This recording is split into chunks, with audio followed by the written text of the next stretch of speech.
Veamos otra clasificación de las empresas. En este caso vamos a ver la clasificación de acuerdo a lo que llamamos nosotros la constitución jurídica. Y aquí tenemos tres grandes grupos. Cuando nosotros queremos clasificar a las empresas en aquellas que son individuales, cuando tú quieres conformar como una sola persona, cuando tú quieres hacer una alianza, quieres hacer algo más social, con juntarte con algún socio, algún pariente, algo y quieres hacer una empresa limitada con más de una persona. O también de capitales, cuando se reúnen una licuota, cuando es una parte, cuando tienes una porción de la propiedad de la empresa. Vamos a ir analizando estos tres grandes grupos. Vamos a comenzar con lo que nosotros llamamos la persona natural. En cuanto a la persona natural, son los llamados empresarios individuales, ya que están conformados por una persona la cual no cuenta ni con socios ni accionistas. En este caso, el empresario corre con todos los costos y se queda con todos los beneficios después de pagar sus impuestos, ¿cierto? En este caso, cuando quieres crearte como una persona natural, vas a encontrar que es mucho más fácil porque la verdad que utiliza tu propio root. Puedes sacarlo rápidamente en un par de días, el inicio de actividades, pero tienes que tener cuidado. ¿Por qué? Porque esta conformación jurídica es riesgosa, ya que si llegas a fracasar en uno de estos intentos por emprender o por administrar, lo más probable es que puedas tener graves situaciones que te pueden afectar a tu propio patrimonio, al patrimonio personal. A eso me refiero. Si tienes una casa, te podrían embargar la casa. Y recuerden que en la primera sesión vimos que las empresas, las pequeñas, las micro, pequeñas, medianas empresas, son las que conforman una mayor cantidad de números de empresas legalmente constituidas en Chile. Y eso hace que el Estado tenga que proteger a estos pequeños empresarios que se atreven a emprender y a las empresas, a las pequeñas empresas en general. Entonces, ahí se han conformado dos constituciones o dos formas jurídicas que hoy en día son bastante utilizadas y que uno las puede recomendar. La primera de ellas tiene relación con el empresario individual de responsabilidad limitada, las famosas EIRL, que le hacen con la ley 19.857 del año 2003. No hace tanto tampoco, ya quizás han pasado un poquito más de 20 años. Estas personas jurídicas son con patrimonio propio, distinto al titular, es siempre comercial y está sometida al Código de Comercio cualquiera que sea su objeto, pero podrá realizar operaciones civiles y comerciales, excepto las reservadas por la ley a las sociedades anónimas. En este caso, cuando uno quiere emprender, yo le recomendaría una empresa individual de responsabilidad limitada o una SPA que va a ser la próxima que vamos a ver. ¿Por qué? Porque como su nombre lo dice, el empresario individual de responsabilidad limitada limita su responsabilidad. O sea, tú eres capaz de establecer cuánto quieres arriesgar en tu negocio. Si yo voy a hacer un negocio y quiero que arriesgar un capital de 5 millones, yo establezco que mi negocio va a ser de 5 millones. Si llego a fracasar, lo que yo voy a perder son 5 millones, pero ojo que la experiencia es invaluable. Hay que ver también el lado positivo. Pero tiene un lado positivo y negativo este tipo de constitución jurídica, porque alguien podría decir, ah, claro, entonces siempre me voy a constituir con empresa individual de responsabilidad limitada porque con eso me voy a la segura. Sí, pero también tiene sus desventajas. Por ejemplo, a comparación con la persona natural va con todo el patrimonio de la persona natural. O sea, si una persona natural tiene una casa, ese es el patrimonio. Por lo cual, si necesita en algún momento un préstamo bancario, el banco le va a valorar como persona natural. Pero si yo voy como empresario individual de responsabilidad limitada, a mí me va a averiguar o va a establecer cuánto fue lo que yo aporté. Si yo aporté 5 millones, obviamente yo no puedo pedir 10 millones de préstamo. ¿Por qué? Porque mi empresa vale 5 millones en ese momento. Esperemos que después vaya creciendo, pero si llego a tener una empresa que vale 100 millones, yo no puedo pedir 200 millones. Tengo que pedir, obviamente, menos que 200 que 100 millones, ¿ya? Eso es lo normal. Hemos tenido casos en Chile en donde se han pedido más, pero han sido casos simplemente no legales o no por los conductos legales, ¿ya? Pero así opera. O sea, si usted tiene una empresa que vale 10 millones de pesos, lo más probable es que le vayan a prestar menos que eso. Y eso es para la IRL. ¿Ya? Eso es el empresario nivel de responsabilidad. Limita un poco tu responsabilidad. Y lo otro que también como desventaja es que también se demora un poquito más en crearse. Hoy en día, con tu empresa en un día, la verdad que se hace mucho más rápido, pero siempre hay que estar haciendo algún tipo de transacciones porque además de establecer la creación a través de tu empresa en un día, después hay que hacerle el inicio de actividades a través del servicio de puerto interno, que ya lo hemos conversado. Recordemos que estas son personas jurídicas, que al igual que las personas naturales, nacen pero no existen hasta cuando se inscriben en el sistema, ¿cierto? Entonces, estas personas jurídicas, que son las empresas, nacen cuando usted quiere crear su empresa, echarla a andar, pero no existen hasta que usted no le saca un root y le incorpora al sistema que utilizamos todos. Ahí tenemos algunas empresas que son constituidas como IRL, como ejemplo. Ahí están.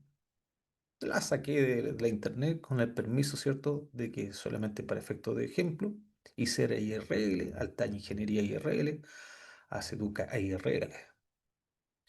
Y la otra que yo podría recomendar, que se utiliza bastante por su versatilidad en cuanto a empresa, es la sociedad por acciones. Esta sociedad por acciones es una sociedad de capital que se rige tributariamente como las sociedades anónimas y que funciona en base a acciones que son suscritas y pactadas por los accionistas. Se constituye por escritura pública. Se constituye por escritura pública. A ver, las SPA son sociedades por acciones, igual que una sociedad anónima. ¿En qué sentido? Que tú puedes tener varias acciones, varios títulos, varias acciones. Se dice que es una licuota de la propiedad. Por ejemplo, yo puedo crear una empresa con 1.000 acciones. De esas 1.000 acciones, si yo quiero ser solo, porque estamos viendo las empresas individuales, yo tengo las 1.000 acciones para mí. Pero si a mí me empieza a ir bien o yo que pretendo crecer, yo puedo vender acciones y puedo incorporar a otro socio sin modificar en este caso la escritura pública. Entonces, por eso digamos que es más versátil, más rápida. Pero ojo, que también tiene sus desventajas. O sea, aquí, si usted va a hacer una SPA, tiene que tener las mismas condiciones que se le exigen para una sociedad anónima.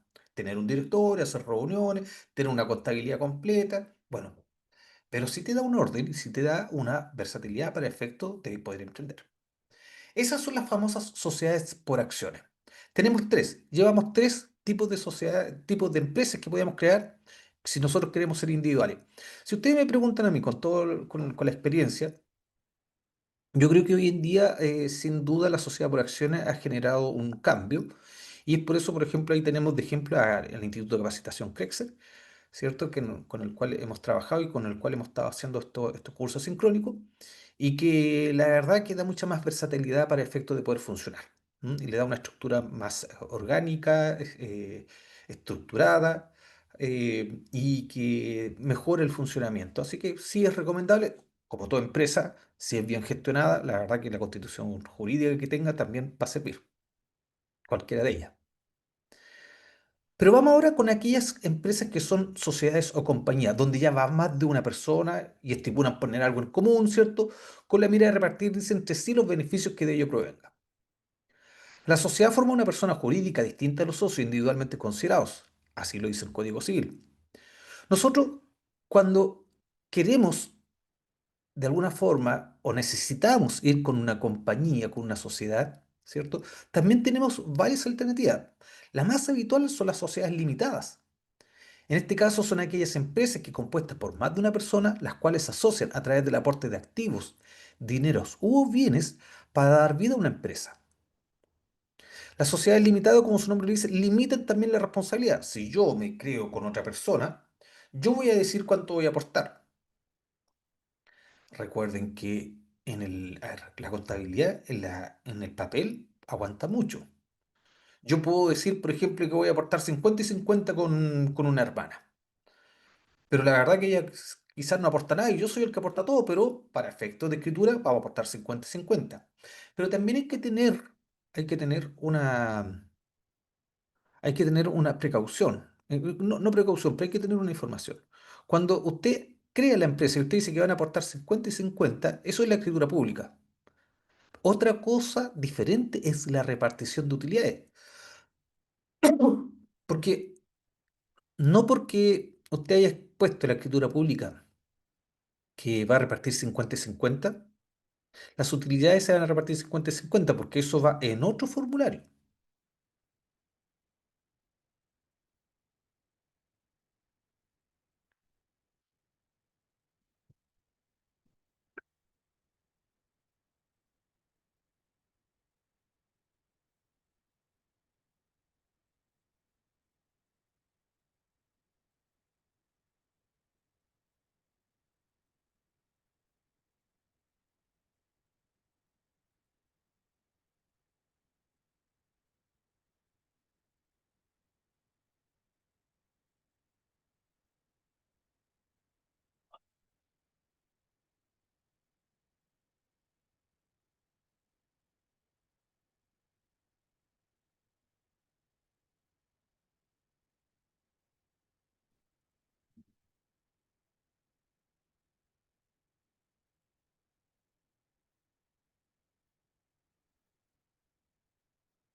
va en el formulario de iniciación de actividades del Servicio de Puesto Interno.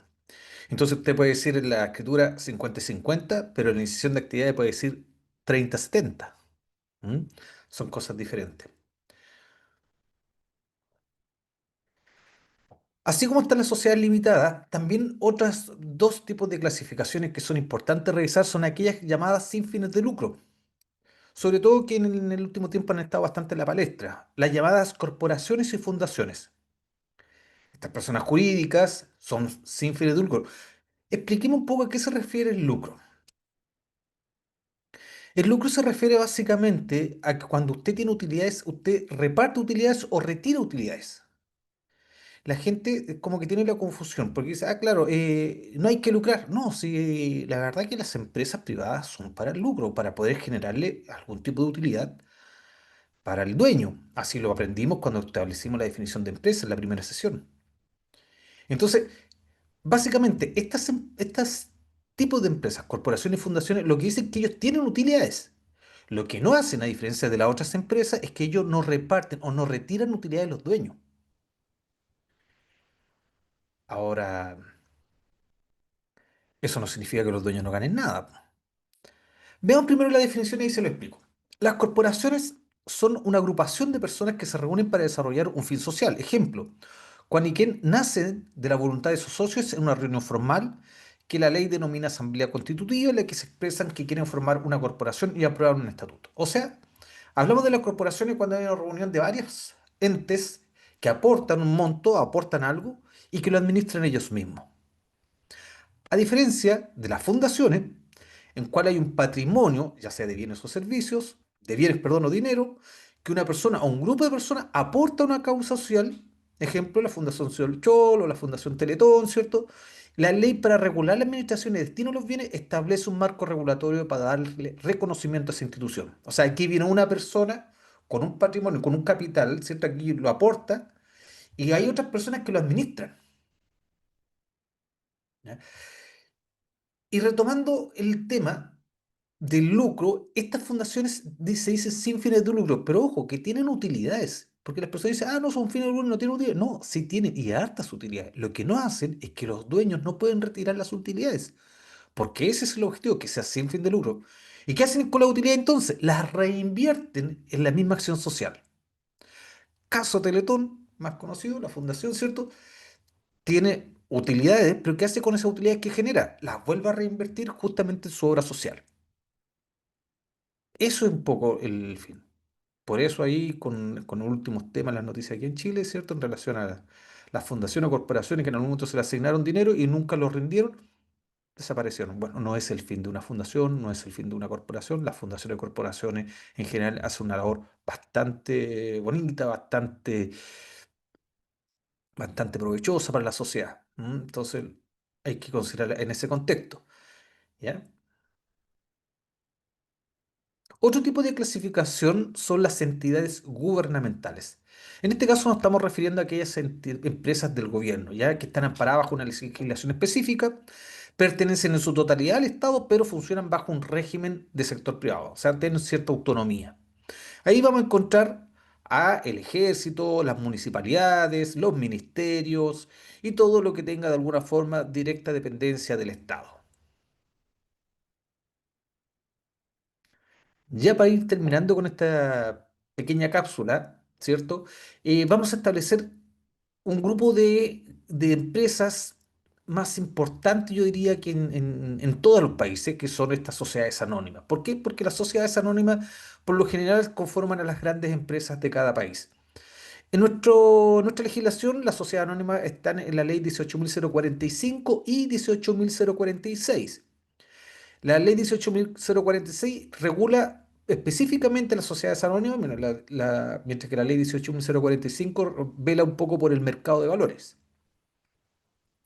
En la ley 18.046, el artículo número 1, dice que hace la definición de sociedad anónima. Dice que es una persona jurídica formada por la reunión de un fondo común, suministrado por accionistas responsables solo por sus respectivos aportes y administrado por un directorio integrado por miembros esencialmente revocables. Las características de una sociedad anónima. Dicen que es una persona jurídica, sus accionistas aportan dinero o bienes estimados en dinero, persiguen fines de lucro. Las pérdidas son soportadas por el fondo constituido por los accionistas, los derechos de los socios están representados por acciones que constan en un título, es siempre comercial, es solemne tanto en su formación o modificación y disolución. La responsabilidad de los accionistas es hasta el monto del aporte realizado a la sociedad.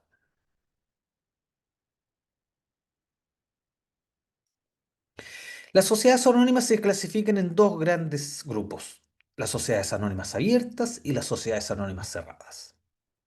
Las sociedades anónimas abiertas son las más conocidas porque ellas son las que transan sus acciones en la bolsa. Ahí tienen al caso a las empresas Latam, a Cencosud, Falabella, Ripley, ¿cierto? Todas estas empresas que transan sus acciones en la bolsa. Tienen ciertas características, por ejemplo, deben tener más de 500 accionistas, la verdad que algunas tienen millones. A lo menos el 10% de la sociedad debe estar en poder de más de 100 accionistas, insisto, algunos tienen millones de accionistas, y son supervisadas por la Comisión para el Mercado Financiero llamada CMF. Eso significa que están supervisadas y reguladas por la CMF. Y tiene cierta característica. Por ejemplo, si usted está inscrito en la CMF, tiene que entregarle los estados financieros en forma trimestral y por obligación, una vez al año, tienen que ser auditados por auditores independientes. No es tan fácil estar en la CMF. ¿Ah? Y por lo mismo, a muchas instituciones, sobre todo yo siempre doy en mis clases, en las clases de la universidad, les muestro el caso de los clubes de fútbol. Estos clubes de fútbol que en algún momento eran corporaciones sin fines de lucro, corporaciones deportivas, pero que los equipos más grandes, o entre comillas los más grandes, Colo-Colo, la Católica, la Universidad de Chile, quebraron en algún momento por la mala administración de sus dirigentes, y la única forma de poderlos salvar fue a través de que se convirtieran en sociedades anónimas abiertas. Y hoy en día tenemos esos tres grandes equipos, ¿cierto?, cotizando su acción en la bolsa, reguladas por la CMF, presentando estados financieros en forma trimestral, que es la única forma de regular para que no hayan pérdidas de plata y problemas de control de gestión, porque las corporaciones, las fundaciones, la verdad que no las regulaba nadie. Bueno, por otro lado están las sociedades anónimas cerradas. A diferencia de la sociedad anónima abierta, estas no transan su acción a la bolsa, así que si usted quiere pertenecer a una sociedad anónima cerrada, tiene que comprar la acción o alguien tendría que tener la intención de vender la acción, o si no, no puede entrar. Son cerradas. Generalmente estas sociedades anónimas la conforman pocas personas y tienen relación entre ellos. ¿Ah? Tienen algo en común entre ellos. Quieren pertenecer, no sé, a algún club, que acá tenemos el caso de un club que hay acá en la región del Biobío que tiene sus acciones en forma cerrada y si tú quieres pertenecer a ese club tendrías que comprarle esas acciones. Alguien que te las quiera vender. Dice que más del 50% de las acciones son de una sola persona o accionista. Pueden o no ser supervisadas por la CMF. Ya hace un tiempo ya no son inscritas en la CMF. Antes voluntariamente se puede inscribir. La verdad que entiendo que ahora ya no. Para cerrar, les quiero indicar o recordar o informar de que hoy en día existe esta página que se llama Tu empresa en un día, donde tú puedes crear, modificar, disolver, migrar o anotar lo que es una empresa. O sea, tú mismo podrías crear tu empresa. Eh, Esto fue creado ya hace varios añitos atrás en el primer gobierno del expresidente, que en paz descanse, Sebastián Piñera. Y la verdad que fue un hito. Yo creo que se le sacó poco provecho, ¿ah? Porque modificó bastante la forma de crear empresas. O sea, realmente se puede crear una empresa en un día. Antes demoraba meses, ¿ya? Y aquí es como un tutorial, o sea, lo que sí la gente creía que es como tutorial llegar, sí, pero tú tienes que saber, por lo menos lo que estamos aprendiendo, qué es lo que es una constitución jurídica, qué es lo que es una IRL, qué es lo que es una SPA, qué es lo que te conviene. Porque aquí, háganse ustedes la pregunta, si yo quisiera hoy en día emprender una empresa, yo quisiera emprender una empresa, ¿qué quiero? ¿Cuál es la meta que quiero conseguir? ¿Quiero crecer rápidamente o quiero tenerla por un tiempo? Va a depender. Una cosa que quiero decir ahora al final de todo esto es que cada empresa es distinta. Por mucho que uno sea experto en la empresa, al momento en que tiene que asesorar a una empresa o que tiene que crear una empresa o que tiene que dirigir una empresa, tiene que tener en consideración que cada empresa tiene sus características particulares. Por eso hablamos de personas jurídicas. Como cada persona es diferente, las empresas también son diferentes. ¿Qué es lo que aprendimos en esta sesión? aprendimos a cómo se clasifican las empresas dependiendo de los diferentes criterios que podemos aplicar. De esta forma podemos establecer la funcionalidad de la contabilidad dependiendo de las características particulares de cada empresa. Si usted quiere más información, vean los apuntes, vean el libro de casos contables bajo las normas internacionales en su capítulo 1, que pueden descargar de forma gratuita en este curso. Nos vemos en el video número 3 de la sesión número 1. Que estén muy bien.